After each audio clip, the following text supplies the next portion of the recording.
پھر تم اسے پہچانو گی کیسے؟ یہ دل کے معاملے ہیں عائزہ، اس کے بارے میں سوچتے ہی میرا دل دھڑکنے لگتا ہے۔ تو یہ کیا ممکن نہیں کہ وہ میرے سامنے ہو اور میں پہچان نہ سکوں؟ میں اسے پہچان لوں گی، میرا دل کہتا ہے کہ میں اسے پہچان لوں گی۔ وانیہ نے سرد آہ بھری تھی۔ فجر کے وقت ایک بار پھر اذان کی صدائیں بلند ہو رہی تھی۔ وانیہ کسمس آئی تھی۔ نماز نیند سے بہتر ہے، نماز نیند سے بہتر ہے۔ وانیہ نے کروٹ بدلی تھی۔ اف یار، کیا مصیبت ہے، انہیں بھی سکون نہیں ہے، صبح صبح ہی شروع ہو جاتے ہیں۔ کمبل منہ تک تانے وہ کان لپیٹ کر سو گئی تھی۔ وہ آزاد ہو چکی تھی ہر مصیبت اور ہر خوف سے۔ اب نہ تو اسے نماز پڑھنے کی ضرورت تھی، نہ دعا کی اور نہ ہی اللہ کی۔ اس کے نزدیک اللہ کو صرف خوف میں یاد کرنا تھا، جو کہ اب ختم ہو چکا تھا۔ ہاں، وہ اللہ کی طرف تھوڑا کھنچاؤ ضرور محسوس کر رہی تھی۔ اللہ کی ذات پر بھی اب وہ کوئی سوال نہیں اٹھاتی تھی، مگر وہ اب بھی اسلام سے کوسوں دور تھی۔ صراط مستقیم پہ چلنے کی توفیق انہیں ہی دی جاتی جو واقعی اس صراط پہ چلنے چاہتے ہیں۔ ابھی تو مسافتیں طے کرنا باقی تھی، ابھی تو کانٹوں پہ چلنا باقی تھا۔ وانیہ کو لاہور آئے چند روز گزر گئے تھے۔ عائزہ اور اس کے پیرنٹس نے اسے کافی سپورٹ کیا تھا۔ وہ کبھی کبھی رات کو نیند میں ڈر جاتی تھی اور چیخنے چلانے لگتی تھی، مگر اب حالت کافی بہتر تھی۔ عائزہ اسے ٹراما سے نکالنا چاہتی تھی۔ میرا دل نہیں چاہتا، اس کی ذہنی حالت اب بھی ٹھیک نہیں تھی۔ وجہ وہ انجیکشنز تھے جو باقاعدگی سے اسے دیے جاتے رہے تھے۔ بس ابھی ختم کرو، سو اور اٹھو چلو۔ عائزہ نے اسے ہاتھ سے تھام کر اٹھانا چاہا تھا۔ جانا کہاں ہے؟ وانیہ نے تھکے سے انداز میں پوچھا تھا۔ آج 23 مارچ ہے نا، مینار پاکستان دیکھنے چلتے ہیں۔ ویسے بھی تم پہلی بار لاہور آئی ہو۔ عائزہ نے پرجوش ہوئی تھی۔ بہت رش ہوگا یار، میرا دل بھی نہیں چاہ رہا۔ وانیہ نے اسے ٹالنا چاہا تھا۔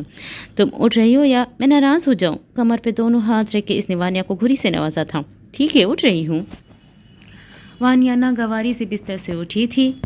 وانیہ اور Aiza Greater Iqbal Park, Minto Park کی سیر کر رہی تھی۔ اس کا ابتدائی حصہ دیکھ وانیہ مبہوت ہوئی تھی۔ وہ زندگی میں پہلی بار لاہور آئی تھی۔ وہ لوگ ادھر ادھر گھومتے رہے تھے، وہاں لوگوں کی تعداد بہت زیادہ تھی۔ وجہ آج کا خاص دن تھا۔ تیز ہوا کے جھونکے اس کے بھورے بالوں کے ساتھ اٹکھیلیاں کر رہے تھے۔ وانیہ کا چہرہ کافی بجھا سا تھا۔ پہل عائزہ اسے حافظ جالندھری کے مقبرے پر لے گئی تھی، پھر آگے جا کر کچھ پہلوانوں کی قبریں تھیں۔ اس جگہ بہت پہلے اکھاڑا لگتا تھا۔ چند تصویریں کلک کرنے کے بعد وہ دونوں واپس گاڑی میں آ بیٹھے تھے۔ رات کے ڈانسنگ واٹر فاؤنٹین وانیہ یہ وقت یہاں کی لائٹس میوزک کے دھن پر رقص کرتی ہے، عائزہ اسے بہت پرجوش انداز میں بتا رہی تھی، جبکہ وانیہ کا ذہن ہر بار کہیں اور ہی پہنچ جاتا تھا۔ اس کی طبیعت خراب ہونے لگی تھی۔ وہ کافی عرصے بعد یوں باہر آئی تھی۔ اس ماحول میں، اس روشنی میں اس کا دم گھٹنے لگا تھا۔ تمہیں پتہ ہے یہ ہوٹل میرا فیوریٹ ہے۔ کافی آگے جاتے عائزہ نے ایک ہوٹل کی طرف اشارہ کیا تھا۔ وہ بندوقان کا ہوٹل تھا۔ اس کے انٹرنس پر سرخ رنگ کا خوبصورت قالین بچھا ہوا تھا، جبکہ دونوں اطراف میں نہایت ہی خوبصورت طرز کے ہاتھیوں کے مجسمے تھا۔ وانیہ نے ایک رائل یہاں کا کھانا بھی ہوٹل کی طرف بہت سرسری سی نگاہ اس ہوٹل پر ڈالی تھی۔ عائزہ گھر چلے، میرا دل بہت گھبرا رہا ہے۔ اس کا سر گھومنے لگا تھا۔ ابھی تو ہم نے کچھ دیکھا ہی نہیں۔ وہ اسے اتنی خوشی سب بتا رہی تھی اور وانیہ کو کوئی دلچسپی ہی نہیں لے رہی تھی۔ یہ تمہیں یو شیپ میں نظر آ رہے ہیں نا؟ یہاں جب پھول کھلتے ہیں نا تو یہ بہت خوبصورت لگتے ہیں۔ ایک راز کی بات بتاؤں، یہ ملکہ ایلزابتھ کے گھر کی کاپی ہے۔ میرا مطلب ہے ان کے گھر سے متاثر ہو کر بنایا گیا ہے۔ عائزہ نے فوراً اپنا بیان بدلا تھا۔ اب وہ لوگ پیدل واک کر رہے تھے۔ مجھے اور کچھ نہیں دیکھنا، وانیہ نے منہ بنا کر کہا تھا۔ یار تم کتنی بورنگ ہو گئی ہو۔ اچھا ایک کام کرتے ہیں، اب صرف مینار پاکستان دیکھیں گے اور پھر گھر چلیں گے۔ وانیہ نہ چاہتے ہوئے بھی حامی بھر لی تھی۔ پارک سے کچھ فاصلے پر ایک بلڈنگ میں ایک فلیٹ پر چند لوگ موجود تھے۔ سب کے چہروں پر ہی شیطانیت ٹپک رہی تھی۔ آج جو ہونے والا تھا وہ سب ہی اس سے اچھی طرح واقف تھے۔ اتنی سیکیورٹی ہونے کے بعد بھی ڈیوڈ نے اس جگہ بم پلانٹ کروا دیا تھا جہاں مینار واقع تھا۔ کچھ دیر بعد بم بلاسٹ ہو جانا تھا۔ وہ ایک بڑے سائز کے LED کے سامنے راکنگ چیئر کے پشت سے ٹیک لگائے، ہاتھ کو سر کے پیچھے رکھے بڑی دلچسپی سے دھماکے سے پہلے کا منظر دیکھ رہا تھا۔ یہ اس کا پسندیدہ کام تھا۔ ماریا نے اب مینار پاکستان پر فوکس کیا تھا۔ بار کے باہر کھڑے کافی تعداد میں لوگ سیلفی لینے میں مگن تھے۔ تبھی ڈیوڈ کی نظر ایک چبوترے پہ بیٹھی اس افسرہ پہ پڑی تھی۔ وہ کرنٹ کھا کر سیدھا ہوا تھا، بھورے بالوں کی کھلا چھوڑے ہرے رنگ کی شرٹ کے ساتھ جینس پہنے وہ لڑکی وہ کوئی اور نہیں بلکہ اس کی بیوی تھی۔ یہ یہاں کیا کر رہی ہے؟ وہ بوکھلا گیا تھا۔ ماریا، ایلیکس اور جیمز تینوں ہی اس کی نظر کی سیدھ میں دیکھا تھا۔ ماریا اور ایلیکس کا سانس سوکھ گیا تھا۔ وہ لوگ تو اسے ماہم کے رحم و کرم پہ چھوڑ آئے تھے، تو پھر وہ یہاں ایلیکس